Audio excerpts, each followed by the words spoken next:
Sheekadan aan ku soo qaadanayno muuqaalkeenan maanta waxay ka mid tahay sheekooyinkii iigu la yaabka badnaa. Haddaba hordhaca sheekadan ayaa waxaan rabaa inaan ka dhigo su-aashaas oo ah marka muuqaalkan aad dhammaysato ama marka sheekadan aad dhammaysato waxaan rabaa in aad soo qorto mahmaah Soomaaliyeed oo sheekadani lagu cabiri karo. Waa mahadsantahay. السلام عليكم ورحمة الله وبركاته. دوانا صاحب شرفت بدن سوداد مركل كسوداد موقال كله ولكن صاحب كان زمان زي channel كاس إذا كله فيسبوك بيج كهوسو مركله وحن كله يكون محسن تهاي داوشة الموقال كان داونا سوي وقت جاءت كبحنا يسون شكلان أرد عضي سنة كيلا بدكن يكوي لبعتن كي ولي بنا كده عضي ودك إنجليز كجارهن مجال لندن هيا قيبت هذا وين وحقاذنا أيو كاميرا security جا كحرن ودوين كجوابها جناعسيجا إيو ميلها دتك يسوي مادام با ee loo yaqaano CCTV-ga. haweeneydan magaceedu waxa la yiraahdaa Deborah John waxay u dhalatay wadanka Malaysia. waxay ku dhalatay oo waliba ay ku soo barbaartay caasimadda wadanka Malaysia ee Kuala Lumpur. balse markii dambe waxay u soo wareegtay wadanka Ingiriiska gaar ahaan magaalada London ayadii odageedaba halkaas oo ganacsina ay ku lahaayeen noloshooda in badan markaasi ay ku soo qaateen. sanado kadib waxa geeriyooday odagii markuu geeriyoodana ayada kaligeed ayaa soo hartay walibana waxa lagu qoray lacagihii ganacsigii wax walba oo ay lahaayeen. ayadana sidoo kale maadaama ay ahayd qof weynaaday howlihii ganacsigii wixii maba aysan sii wadin oo waxay iska noqotay qof waqtigeeda inta badan ku qaadato guriga ama kaniisadda.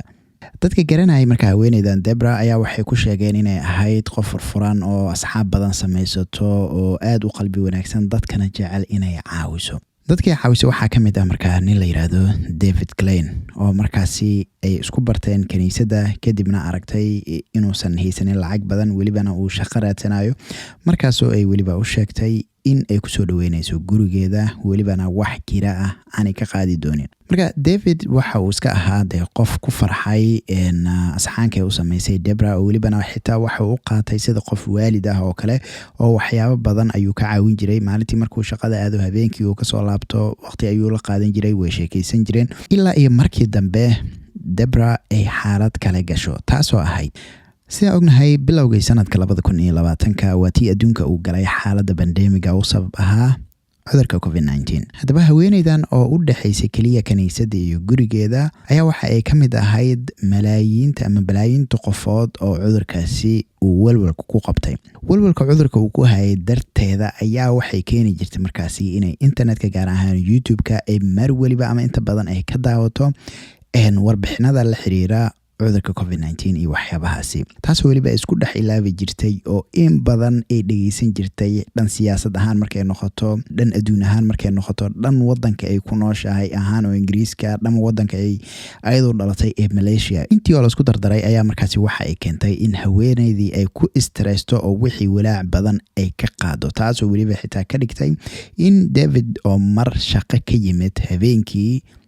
uu arko ayadoo qorayso waraaqo aad iyo aad u tiro badan walibana ku qorayso qalin iyo gacanteeda. marka uu weydiiyay uu yiri intaan oo waraaqana xageed u wadayaan u qoraysaan waxay ku jawaabtay waxaan ugu warcelinayaa oo maaragtay warcelin ama jawaab iga sugayo dadkan aan muuqaaladooda daawanayo. macnaha dadka muuqaaladooda ay daawanaysay oo ka hadlaya xaaladii pandemiga ahayd ayay ayadana waraaqo u qoraysay oo ay u qaadatayba in toos ayada ay ula hadlayaan taasoo markaa dabcan tusi karto in xaaladeeda dhan maskax ahaan aysan caadi ahayn. dhanka kale waxaa jirtay sanado ka hor in haweeneydan Deborah laga helo xaaladda cudurka la yiraahdo paranoid. balse inta aanan ku furmin walwalkan iyo walaacan oo u sabab ahaa pandemiga iyo waxyaabaha ay raadinaysay xaaladeeda sidaas waa ay radhantay. waxay ahayd qof magaaladeeda iska joogto dadkeeda iska dhex gasho kaniisadeeda iska aado gurigeeda ku soo laabato. marka tii ayaa waxay keentay in Deborah la siiyo cirbad si maskaxdeeda ama xaalad ay ku jirtay markaasi loo dejiyo. daawadii inkastoo ay dejisay xaaladii maskaxeed ay ku jirtay laakiin haddana waxa ay ku yeelatay side effects kale oo ah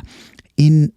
hurdadeedana ay aad u yaraatay appetite-kii ama cunto cunistiina ay ka go'day. marka labadii side effect oo la isku daray ayaa haddana waxay ka dhigeen inay soo daciifto ayadoo awalba iska ahayd qof weyn oo da'deedu 67 ay tahay haddana way soo daciiftay oo xitaa waxaa la arkayay oo kaamiradaha CCTV-ga ay soo qabanayeen in xitaa marka ay maagto inay banaanka ay ku soo socoto xitaa inay u baahnaanaysay inuu garab siiyo ninka la yiraahdo David. Marka uu fikiray uu arkay xaaladda Debra inay soo daciiftay ayaa waxa uu jeedshay fikir oo ah wuxuu yiri aniga waan jeclaan lahaa inaan ku caawiyo wax badan ayaad ii qabatay asxaan badan ayaad ii samaysay balse maadaama aan shaqeeyo kaliya waxaan ku caawin karaa subaxii iyo habeenkii markaan shaqada ka imaado sida darteedana waxaad u baahan tahay qof maalintii ku caawiyo sidaad u aragtaa marka haddii macnaha aan raadino qof maalintii adiga ku caawiyo oo sidaas aan lacag ku siino marka Debra iska ahayd qof lacag haysto fikirkii waa ay soo dhaweysay oo waxayna tiri okay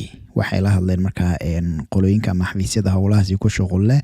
dee wax walbana waqti ay qaataan markaa okay ay yiraahdeen markaa liiska ayayna galsheen sida ugu dhaqsiyaha badanna qof ayaan idin soo diri doonaa ayay yiraahdeen isla waqtigaas gudihiisa maalintii ahayd 10 bisha 6 ama June ee sanadka 2021 ayaa David subaxii shaqadiisa intuu aaday galabtii guriga ku soo laabtay markii uu soo laabtay ayaa waxa de sida caadi u ahaan jirtay uu wacay Debra wuxuu yiri gurigan imaaday hay ma joogtaa oo kale balse Debra uma ayna jawaabin isla markii waxa uu ka fiirshay marka dhinacyada kala duwan ee guriga de isagoo isla xitaa meelaha ku dhacdo talo ama xaaladeedu waa sidee hase ahaatee waxba ma aragtay marka jawaab ama dhawaaq dib loogu soo celisho waa uu waayay telefonkeedii marka uu wacana tan ugu yaabka badan ayaa waxay ahayd telefonkeeda inuu dhacayay oo welibana uu ka dhacayay qaybta sare ee guriga kor ayuu fuulay qolkeeda ayuu galay telefonkeeda oo wuxuu arkay markaasi dul saaran komadiinka oo welibana sidoo kalena xitaa ookiyaalaheeda ama miraayadaheedana markaa meesha ay saaran yihiin taasoo ka dhigtay markaa inuu booliiska la xiriiro hadaba booliiska ayaa waxay baareen markaa ay raajeen kaamiradaha ka agdhow guriga ayagoo markaasi sheegay in haba yaraatee ayna jirin muuqaal cadeynayo Debra oo guriga ka baxayso oo muuqaalkii ugu dambeeyay oo la arkay ayadoo soconaysa waxa uu ahaa ayadoo guriga intay ka baxday haddana ku soo laabatay oo mar kale ayadoo guriga ka baxayso lama aanan arkin booliiska laftirkooda ayaa guriga u soo raacay oo waxay noqotay in guriga ay ka baaraan maadaama aysan arkin haweeneydan oo guriga ka baxayso balse si kasto ay guriga ugu dhexraadshaan waa ay waayeen marka arintani ayaa waxay ku noqotay booliiskii dambibaarayaashii dhammaan dadkii kayskani ku howlanaa calaamad su'aal balse ugu dambeyn hal bil kadib waxa ay heleen jawaab Transfer Galaxy waa shirkad xawaaladeed oo u shaqeyso hab digital ah oo weliba fudud oo sidoo kalena smart ah taasoo markaasi ka dhigan in aadan u baahnayn inaad xafiis tagto si aad lacag uga dirsato oo kaliya markaasi uu kugu filan yahay computerkaaga ama telefonkaaga markaasi aan jawaabtaasi u helno waa inaan dib u laabanaa 10 bilood ka hor Debra waxay isbarteen haweeney la yiraahdo Gemma Mitchell waxay isku barteen kaniisada inkastoo ay u dhaxaysay markaa farqi da'eed oo gaarayo 30 sano maadaama Gemma ay ahayd 37 jir haddana sidaas ay tahay weli waxay noqdeen dad markaasi isku dhawaado ama axwaalaha qaar ka sheekaysto Gemma waxay ahayd gabar adiga 7 sano ku soo nooleed wadanka Australia kadibna markaasi dib ugu soo laabatay wadankeeda Ingiriiska waxay la nooleed walaasheeda ka yar iyo hooyadeeda waxaana markaasi ay ahaayeen family horay ganacsi fiican iyo dhaqaalo lahaa balse markii dambe xaaladaha markaa ay ku adkaadeen familka dhaqaalihiisa hore markaa waxa uga soo haray hal guri oo markaasi qiimo ahaan lagu sheegay 4 milyan oo pound ama 5 milyan oo dollar meelahaasi Debra marka hore Gemma waxay kala sheekaysatay xaaladeeda maskaxeed iyo waxyaabaha ay ka qabtay sida markaasi ay iskaga tahay qof oo yara daciif ah Gemma waxa ay Debra uga sheekaysay xaaladooda dhaqaale iyo waxyaabaha sababtoo ah guriga ay ayaga degan yihiin inkastoo guri weyn oo lacag badan ku fadhiyo uu yahay haddana wuxuu ahaa guri duq ah oo u baahan in dib loo dayactiro marka guriga dayactirkiisana waxay sheegtay in sanad ka hor markaa qof oo contractor ah ama qandaraasla ah ay qandaraas siisay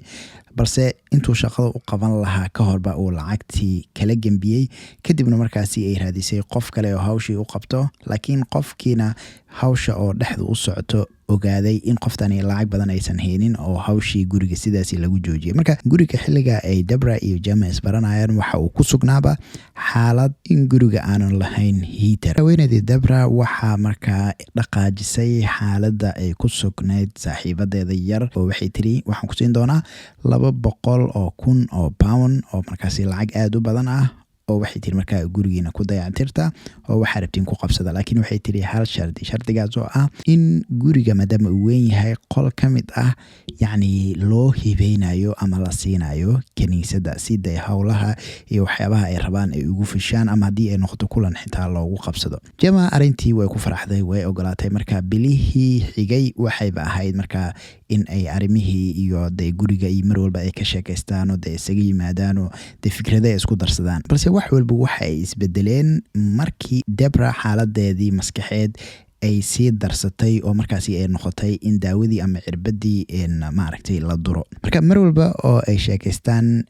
Gemma oo de aad markaasi u xiiseynaysa in mar walba laga sheekaysto dayactirka gurigooda iyo waxyaabahaasi oo hawshabana ay bilaaban rabto, ayaa waxa markaa isbedel uu ku yimid Debra oo waxay bilowday markaa in sheekada guriga iyo waxyaabahaasi marka lagu soo qaada dhan ay dhibsataba. oo markii dambena waxay caadi si cad ugu sheegtay, gurigaaga adiga dayactiro, aniga lacag intaasi la gurigani kuma bixin doono ama lacagba kuma siin doono. Gemma way yaabtay, waxay tiri maxaa dhacay, maxaa ku dhacay saaxiibada, isbedelkan xagee ka keentay oo kale. balse si walba oo ay noqoto oo ay isugu daydo inay dhan walba ay ka soo gasho, way diiday. waxay tiri gurigaaga stresskiisii waxaa siigadaa. waxayna tiri weliba haddii aad rabto inaan kula taliyo aniga ama adiga aan saaxiib sii ahaano, gurigiina lacag badan uu ku fadhiyayo guriga gad, lacagtan isaga raaxaysay tiri. nolosha waa wax yar ee buuqaas iska daa, waxba gurigan maaragtay hawshiisa iga daboodin. balse Gemma de oo ah qof niyadda wax loo gelshay ayaa de ku adkaysanaysay, mar walbana sugaysay in saaxiibadeeda dib ay usoo dabacdo oo ay isbedesho, taasoo aan marnaba dhicin. Gemma arrintii markii dambe waxay ku qasabtay markaa inay istiraado bal hadda hal mar markii ugu dambeysay bal gurigeeda ugu tag Debra oo markaa kasoo dhaadhici inay bal arrintani ka ogolaato. marka Gemma markii hore arrimo kale iyo waxyaabahaasi inay soo amaantay iyo meelahaas ay kusoo gabatay, isla markii markaa ay noqotay inay sheekadii dayactirkii guriga ay furtaba, Debra waa ay xanaaqday oo waxa ay ku tiri markaa waan kuu sheegay arrintaas hay ugu soo qaadin mar kale. haddaba sheekadan sida dib laga akhristay oo laga ogaaday ayaa waxay tahay in de haweeneydan markii hore maskaxdeeda aysan fadhinin oo ay si ahayd, laakiin sidaas ay tahayna bulshadeeda isaga dhex jirtay. balse markii dambe xaaladeeda ay darsatay, la siiyey ama lagu muday cirbada oo yacni xaaladaasi lagula dagaalamayay inay maskaxdeeda u soo laabatay, kadibna ay hal mar ogaataba ayadoo horey ugu ballan qaaday lacag gaarayso 200,000 qof aynan xitaa sanad isgaranayn. markii dambena ee caqligeeda dib ay u heshay booday. balse haweeneydan kale Gemma la yiraahdana ay ahayd qof wax loo ballan qaaday, wax badan markaasi isku xirxiratay, haba yaraateena ogolaan karin in wixii looga baxo. markay gurigeeda la joogtay, si kastoo ay u bariday oo ay tiri yacni wixii bal halkan mar aan dhammayno, ayadana ay ka diiday. ayaa markii dambe waxaa la yidhi intay xanaaqday waxa ay madax uga dhufatay shay yacni dhoobo ka samaysnaayo meesha yaalay. kadibna haweeneydan oo iska ahayd baa dee qof daciif ah oo iska xanuunsan ayaa waxay keentay in isla markiiba meesha ay ku nafbaxdo. wadada usoo hartay oo markii hore kusoo talagashaya iyo dib ka samaysayaaba lama ogee, ayaa waxay noqotay markaa in haweeneydan ay jarjarto. markii hore madax ayay ka jartay, boorso gooni ayay ku riday, kadibna jirkeedana boorso kale ayay ku riday. sidii ayay waxa ay guriga ugu soo baxday ayadoo sidato 2 boorso. waana sababta booliiska ay u arki waayeen ayadoo guriga ka soo baxayso. haddaba haweeneydan markii ay 2 boorso soo qaaday ayaa waxay samaysay markaa inay hal boorso ama hal shandad oo ka mid ah tii yacni jirkeeda inta badan uu ku jiray ee uga tagto meel u dhow gurigeeda. balse 2 isbuuc kadib ayaa haddana markaasi ay kasoo qaaday oo waxa markaa ay geysay meel u jirto meesha ay degnaayeen 250 mayl oo yacni magaalo markaasi magaalo xeebeed ah, taasoo markaasi ka dhigtay in dad dalxiis u joogo agagaarkaasi ay arkaan shandadan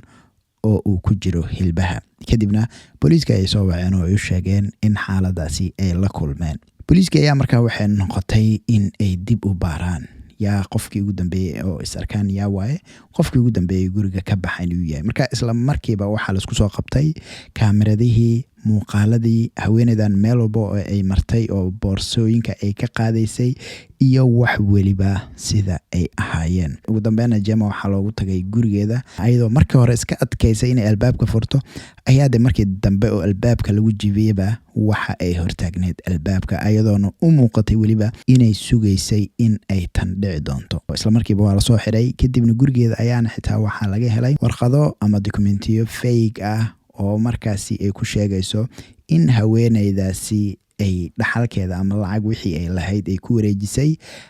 ayada iyo hooyadeeda, maadaama dee ayada ay ahaayeen saaxiibo ay isku dhow yihiin. sidoo kale xitaa waxaa la sheegay in markaa isla haweeneydan kaniisadii iyo meel walba haweeneydan kale ay tegi jirtay, intay wacday u sheegtay saaxiibadeeda aniga ii sheegtay waxay aaday wadankeeda Malaysia, balse taasna way socon weyday sababtoo isla markii dee elbooradii meelahaas la xiriiray waxaa la sheegay markaasi inaysan safrin. ugu dambeyn haweeneydan oo markaasi ku adkaysanayso weli ayada inaysan dilba geysanin ayaa waxaa lagu xukumay xabsi daa'in oo dee markay ugu yartahayna la yiri in abiil laga qaadan karo 34 sano kadib. dhammaantiin waa mahadsantiin inta muuqaalkan aad daawateen insha Allah. marka haddii aan su-aasheenii hore aan dib ugu laabano, bal sheekadani hal mahmaah oo Soomaaliyeed ku cabir insha Allah. inta muuqaalkan aan kulmi doono waxaan idinkaga tegayaa nabad.